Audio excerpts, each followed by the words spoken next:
Hey everybody, Patty Ann here. Let's get this flocktail party started. I'm going to show you how to make coasters, how to make stickers in Cricut Design Space too, and how to make an invitation. I'll also talk to you about sublimating a t-shirt. So let's get this flocktail party started.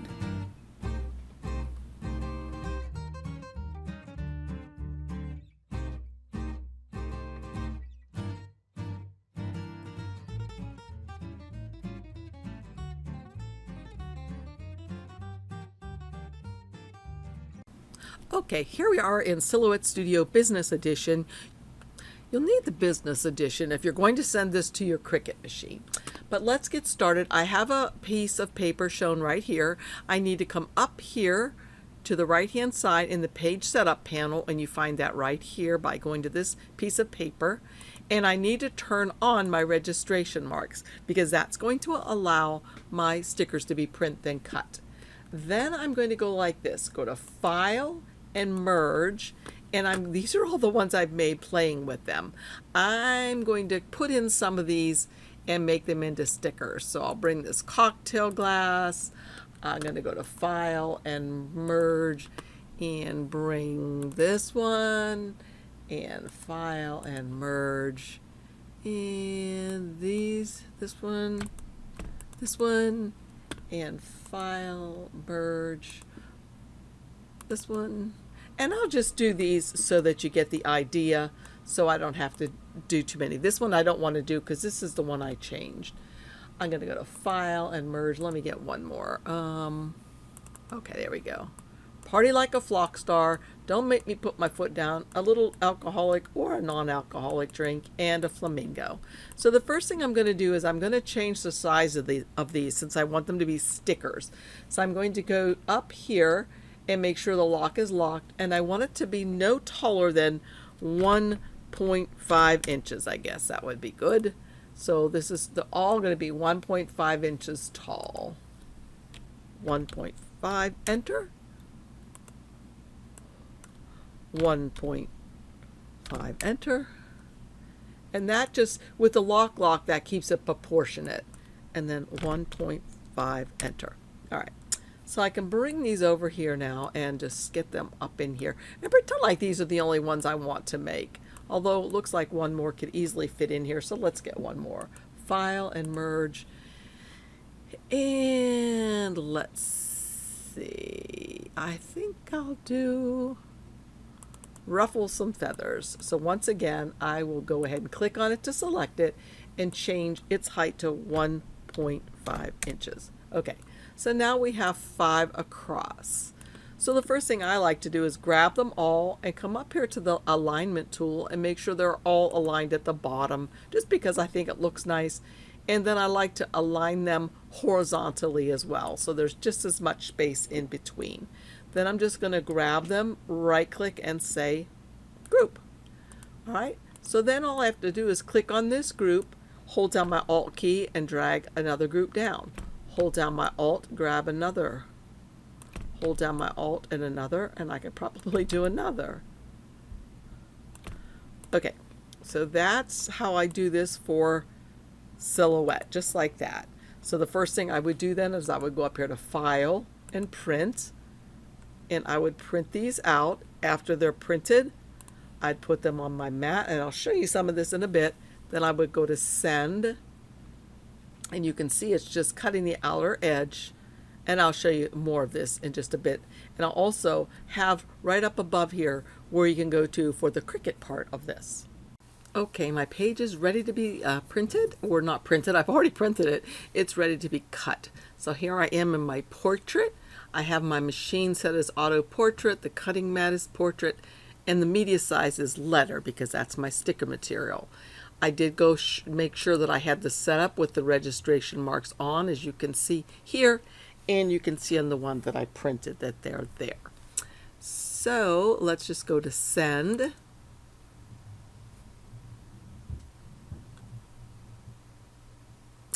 And here in Send, notice that my Portrait 3 is ready. It has cardstock plain. I'm going to change this to sticker paper. Let's see if I can find one that will match. sticker paper, clear, glitter, white. And I'll just leave it like that. I should do a test cut first because that's what I always tell you guys. So I am going to do a test right here and see if that works right. I do want it to just cut the edge, and the auto blade is on. So let's do a test.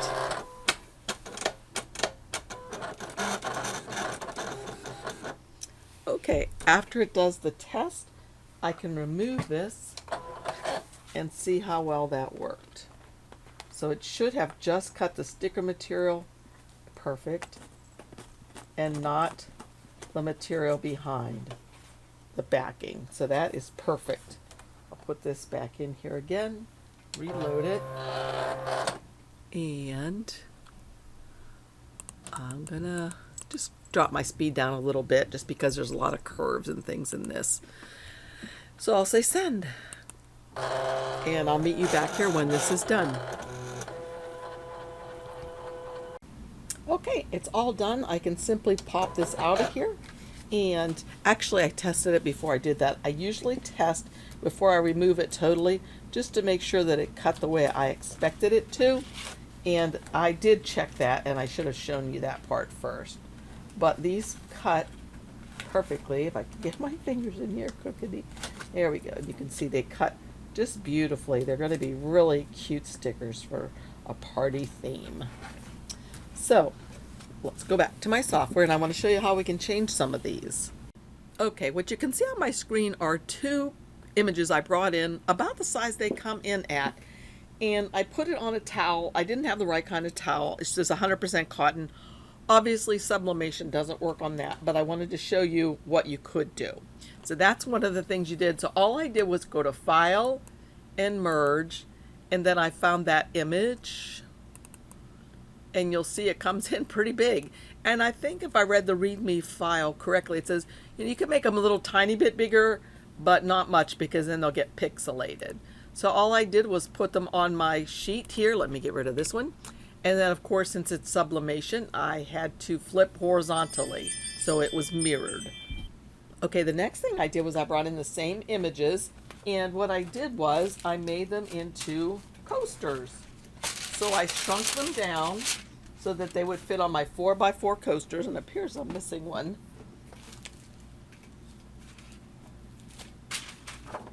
Here he is. So I had it like this. I had each one taped down like this, and they all fit under my Easy Press. And I'll have a screenshot right here of what temperature and time I used. When they were done, I just opened them up like this. And there they are, and they're cute as can be. And they make a really cool gift because you can put them in this little stand that holds them. It goes like this.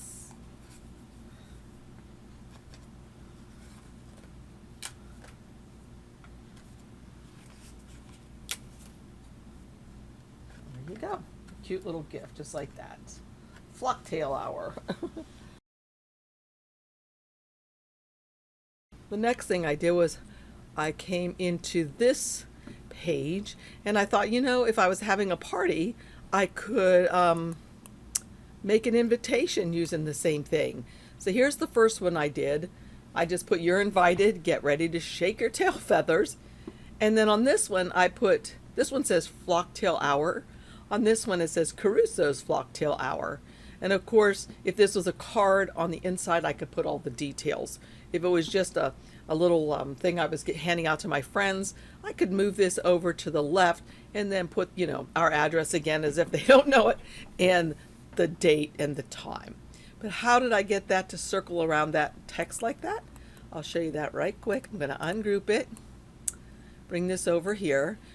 So this little circle should give you a hint. The first thing I did was come over here to the circle tool, grab that circle. I held down my shift key so it was a nice perfect circle, and I really can't see how well that's fitting over there. So I come up here to this little tool, the fill panel, and I can change the transparency of that so I can see through it. And that allows me, excuse me, to see through it perfectly. And this shows me where my image or my text is going to go. So I'm going to come over to the text tool, and I guess I'll type in Grimes. Whoopsie. Grimes. Grimes. Say they're having a party. I could change the font if I want to, or I could leave it like that. I can change its color by coming up here. It's a little too large right now, so I'd want to make it smaller. And let's see what that would look like if I put it up here. It's a little bit too small maybe. And depending on what font I'm using, I can come to the style panel. Right now I'm using Arial. I could make it bold, or I could make it italicized. Bold's a little too dark, I think. So I think I'll just leave it like that. Now what I can do is double click on it till I get this little four-headed arrow right here.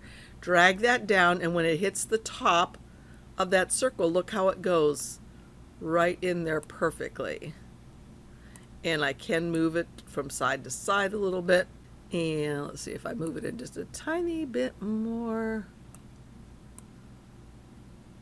Okay, let's see what that looks like. So what I need to do is click on the name Grimes, right click and say convert it to a path. Otherwise I wouldn't be able to remove this circle. Now you see the offset that was on this originally, but since we're putting it on white, it really won't show up. If yours is showing up, that's because up here at the line color, it's black. See that? It's black. That's why it's showing up. But since the line color, the point size is 0, it should not print. So we could still put Grimes over here in Flocktail, and I think I'll make it a little bigger. Flocktail hour. So Grimes might be a little bit too big in there. And as I said, this won't show up, this line. I'll show you if we go to File and Print. You'll notice, see, it doesn't show up. But maybe when you're working, it bothers you even to see it. So you can just come up here, click on that item, come up here and change it to white or to transparent, and then it won't even show. So all I did with these was print them off, and then I could put them on the outside of a card, or I could print off another piece that I'm going to put inside the card. There's many things you could do with it, but I was just trying to give you some ideas of how all you could be using these little guys. Okay, there's some pretty funny ones too. Ruffle some feathers, party like a flock star. Why be boring when you can be flamazing? Don't make me put my foot down. Anyway, there's a lot of them. Okay, the last thing I'm going to show is how you can make them into t-shirts. This is going to be for a little kid. There are some sayings in there that could be a little bit more PG that maybe you'd want to make a shirt with. But let's pretend like we're going to go ahead and go to File and Merge, and we're going to make a kid's one. And I'm going to do this one. It's why be boring when you can be flamazing? Well, I don't want it to say all of that. So, and I can't really ungroup it or do anything like that. I could, on the other hand, trace it, but what I'm going to do is just use the eraser tool down here on the lower left. I'm going to erase all of this stuff. I'm going to let go of my mouse every so often in case I get too close to something and erase something I don't want to erase, so I don't have to go all the way back through. So I'm getting rid of all of this stuff. Okay, like that. Again, letting go of my mouse every so often. Right. And again, you see that black line, but remember, that's just because that's the color they had of it. So let me get this arrow, the select tool again. And if I click on this, you'll see that the outline is black. And if I make it transparent, it won't show up like that anymore. So then what I'm going to do is I'm going to go ahead and just take this word flamazing and put it over here this way. So I'm going to grab that by using, which tool? I can use the knife tool to cut it out.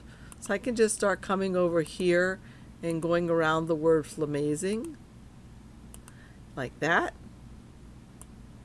And there it's cut out just like that. Oh, but I got a little bit of his feet. Let's go back. I'm going to start the knife tool again. Knife. I have it sit on solid, outline, a poly. I want it to be a poly instead of straight lines. That allows me to click, click, click and add stuff where I want to. So I am going to scroll in a little bit further so I can see his feet and make sure I don't get them. I'm going to start here. Everywhere I click, it's going to be cutting it out like a knife. And I have to go all the way around and come back to where I started if I want the knife tool to really work. So notice they kind of jump together right there. When they do, I'll just click. And since I had auto apply on, it has already applied it. And now I can take the word flamazing right out of here. And what I was saying I wanted to do was maybe turn it this way. Let's see, flamazing, flamazing. Yeah, simply flamazing. Or maybe over here. Yeah, maybe I want to make it a little bit smaller. Like that. Okay, so you can do whatever you like. Maybe you want to cut out a couple more leaves and put them on there. And again, you can take the knife tool. Just go around here.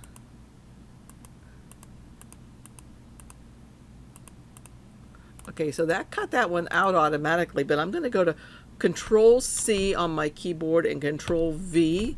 So what that did was it copied or pasted another one right into here. So maybe I want to have two of them here. Let's see. The only problem is all that white is showing up. If I want to get rid of that white, I could just trace it. And I actually could trace by color since we have this version. And I'm going to say trace and detach. So that's going to allow me to take that leaf right out of there like that. And I can twirl it around. I wonder if I can right click and say send it to the back. Sure can, but remember that offset that was on there? It's still there, so that won't work that well. So I'm going to bring this back to the front. And I'll just put it maybe, just play around, see what you like. But anyway, I just wanted to show you, you can play with these things like that and redesign them. You could make it say flamazing on this side, hold down your Alt key and make a duplicate and make it say flamazing on both sides. Or keep it at the bottom as well, holding the Shift key, and that keeps it nice and straight. Could be like that, flamazing, flamazing, whatever. But then again, all you would do is group this all together. There's some junk down there. I would group all this together. And if I'm sublimating, of course, you know what I could do? I could put the person's name down here, Flamazing Carla, and put this on a mug or something like that. I think I would like one more leaf up here, though, maybe two. So I could go Alt and drag one. Alt and drag one over here, maybe. I might be able to put it under there. Now let's see if I say send it back. Yeah, still we got that white showing up, so I'm not crazy about that. But, you can, you're the artist, you're the designer, you design it however you would like it to look. Anyway, so what I would do now is just group this together, and if I'm doing sublimation, I would right click and say flip horizontally, and then I could, well, let's see, this is only 4 inches wide, so I'd want to have it a little bit wider for a shirt, for a child, maybe 6 inches or 5 inches. You measure on your child's shirt and see what size you would like. Cut a square of paper, set it on top of the shirt. Okay, what is a good size for your shirt? Or go to ready-made stuff in the store and see how big do they make those things, just to get you an idea of what you might like to do. But this was for sublimation, and it would be easy peasy. You would just print it and then sublimate it according to the instructions. So I hope you liked this video. If you did, please give it a thumbs up and subscribe. Oh, I promised I'd show you how to take this over to Cricut Design Space. So here is my sticker sheet, right? Well, we know in Cricut Design Space what size you can have for print and cut. And we know, I'm going to unlock this lock because I'm going to make this box I'm making right here that exact size. So I'm going to make it 7.5 and hit enter by the height of 9.25. Enter. All right. So I'm going to see if these are going to fit on there. Yeah, they'll fit perfect like that. And that was just a test to make sure I hadn't made it too big. But what I usually like to do is I'll just get rid of this box for right now. That's just my sample Cricut Design Space print and cut size box. And I'm going to make these exact. So look right here. I always use the width. It says the width is 6.127. So I am going to go to File, Save Selection to my hard drive. And I'm going to name it, what was that size? 6.127, 6.127 Cricut. Okay, oh, I spelled Cricut wrong. Cricut. Okay. Now, for Cricut, of course, we don't want to save it as a silhouette file. So you have to have the business edition to be able to do this, and I'll have links for it down below for you if you're interested in getting it to use it for your Cricut or designing lots and lots of stuff. It's really a fun program to use. But anyway, I would save it as a PNG file. So I'm going to name it 6.127 Cricut and say OK. And I am going to make the background, leave it transparent. So say save. So then I'd open up Cricut Design Space, and here I already have it here, but let's do it again. Let's go to New, Replace, Upload, Upload an image, Browse, and it was 6.127 Cricut. It's this one right here. Notice when I hover over it, it says it's a PNG file. So let's double click to open it, and there it is. Complex and continue. Beautiful. Apply and continue. I don't want just the cut, I want the print then cut. Upload. So here it is, and I'll bring it right in. I'll add it to the canvas. And there it is. And you may be wondering, well, how do I know where this is going to cut? Remember, I've shown you this secret before. When you're over here, you see where it says blank canvas. Click on that. That's going to allow you to change the color of this canvas. And you come right up here where this color swatch is. Click on that and make it a color that's not in your design. So we'll make it that. And now you can see what's going to cut around the white edges of all of these. So I would have to print it first, and then I would say make it. Look at that, it's going to fit. And I would say continue, and it would say send to the printer. I could say I've already printed it. Well, right now it won't work because I don't have my Explorer machine set up or connected. But that's how easy it is. The most important thing I have found is when you're in Silhouette and you're making things for Cricut, note the width and put that right in the title of what you're saving. And that will help you to be able to get exactly the sizes you need for what you're working on. So again, I hope you like this. I'll see you again soon. Bye.